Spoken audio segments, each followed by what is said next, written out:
देखिए, दो खास मेहमान इस वक्त मेरे साथ मौजूद हैं। स्टूडियो में हमारे साथ मौजूद है पूर्व राजदूत जेके त्रिपाठी जी और साथ ही रिटायर्ड मेजर जनरल के सिन्हा सर, डिफेंस एक्सपर्ट, वो हमारे साथ जुड़ गए। मैं पहले आपको सिन्हा सर के पास लेकर चलती हूँ। और जनरल सिन्हा, आपसे ये जानना चाहते हैं, सर छठा दिन है आज इस युद्ध का, और ऐसे में अभी जबकि हॉस्टेज क्राइसिस जो है वो बना हुआ है, यहां पर स्ट्रेटेजी आपको क्या लगता है क्या होगी इजराइल की आर्मी की?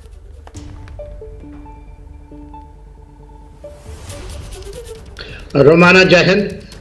देखिए, छठे दिन की देखने से दो चीज़ें तो हो चुकी हैं कि जो उनकी फर्स्ट फेज थी जिसमें उन्होंने सिक्योर करना था पूरा का पूरा गाजा स्ट्रिप के बॉर्डर्स को, और उन्होंने मेरे ख्याल से जो फिगर्स आ रही हैं उन्होंने तक 1500 इन हमास के आतंकवादियों को मारा है और उसको सिक्योर किया है।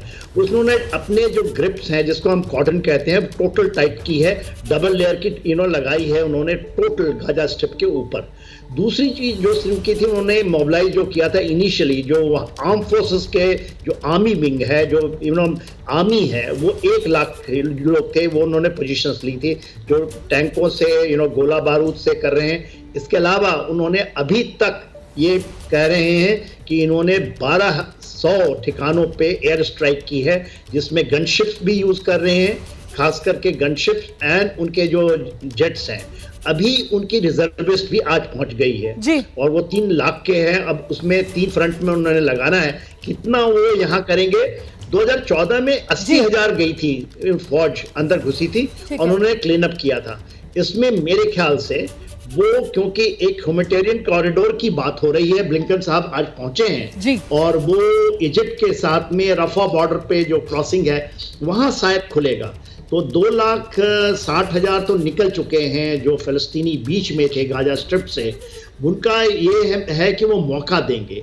यदि मौका देंगे तो वो क्लीन अप करवाएंगे पहले कि वहां से इवैक्यूएशन जो करना चाहिए। मेरे अनुसार ह्यूमैनिटेरियन आपको निकलने का मौका देना चाहिए। सर, आप जो बड़ी बात कह रहे हैं सर, उस पर मैं दोबारा आपके पास लौटूंगी। इस बीच एक बड़ी जानकारी सामने आ रही है और वो ये है कि इजराइल हमास के बीच ये जो जंग छिड़ी हुई है, इसमें चीन के नागरिकों की मौत की पुष्टि भी हुई है। अब तक चीन के 3 नागरिकों की मौत हो चुकी है। ये भी एक बड़ा अपडेट आ रहा है। जी सर, सिन्हा सर अपनी बात पूरी कीजिए।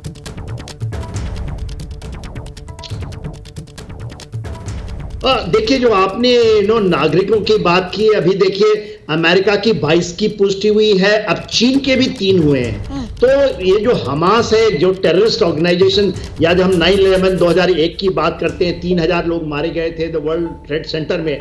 उसके बाद दूसरा बड़ा हमला 2008 का है, भारत का 26 से 11, जो उसमें भी देखिए यूएस के तकरीबन 9 मारे गए थे। अभी 7-10 की नाम आपकी बार मैं पहले ले रहा हूं आपके चैनल पे। ये देखिएगा आने वाले समय में 7-10-2023 ये याद रखा जाएगा। बिल्कुल सर, ये याद रखा जाएगा। आतंक का काला अध्याय 7-10, आपने बहुत सही कहा सर, जो दुनिया ने देखा है। मैं दोबारा आपके पास लौटूंगी। इस बीच एक और बड़ी खबर आ रही है, वॉर जोन से जानकारी आ रही है। इजराइल के हमले में हमास का समर्थन करने वाला मूसा नसीर नाम का जिहादी नेता मारा गया है। इस्लामिक जिहाद मूसा नसीर उत्तरी गाजा में इजराइल के हमले में अपने घर में मौजूद था जिस वक्त वो मारा गया, और उसका घर भी हमास का एक बड़ा ठिकाना जहां पर हथियार हमास के रखे जाते थे, वो सब ढेर हो गए हैं।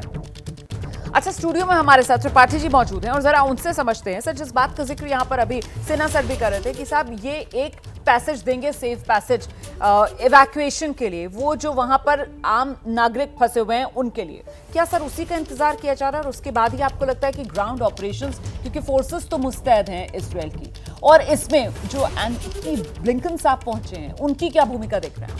देखिए रोमाना, मेरे ख्याल से अभी तुरंत बड़े निकट भविष्य में इसकी मैं कोई संभावना नहीं देखता, क्योंकि आज सवेरे ही इजिप्ट का एक बयान आया है कि वो एक पैसेज दे सकते हैं ह्यूमैनिटेरियन एड को अंदर आने के लिए, ना कि लोगों किसी को बाहर निकालने के लिए। जी, तो उन्होंने ये बड़ा बयान दिया है।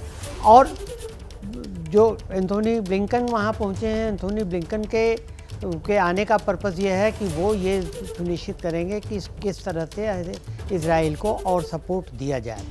अब देखिए और किस तरह से अपने बंदियों को, युद्ध बंदियों को निकाला जाए।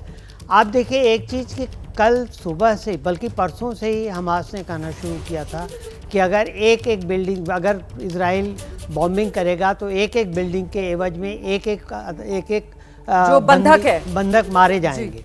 लेकिन तब से तमाम बिल्डिंगों पर इजराइल ने हमला करके उन्हें ध्वस्त किया है, एक भी मारा नहीं गया है। और उल्टे हमास ने आज सुबह एक महिला और 2 बच्चों को जो बंधक थे छोड़ा भी है। तो मुझे नहीं लगता कि हमास अब इस स्थिति में है कि वो बंधकों को मारे, क्योंकि हमास को ये पता है कि अगर बंधकों को मार दिया तो पूरे विश्व में उसकी ऐसी बदनामी होगी कि लोग एकदम खिलाफ हो जाएंगे वो देश। बिल्कुल। और जो कहा जा रहा है कि अंदर खाने वो ईरान, जिसके जोर पर हमास की तरफ से ये बड़ी गुस्ताखी की गई है, अब जिस तरीके की पोस्टरिंग अमेरिका की तरफ से और खासतौर से खुद एंटनी ब्लिंकन का इजराइल पहुंचना, उनकी प्रेजेंस, इससे मैसेजिंग न सिर्फ हमास बल्कि इस पूरे जो मिडिल ईस्ट एक तरीके से कह सकते हैं उसमें क्या जा रही है, इस पर आगे चर्चा करेंगे।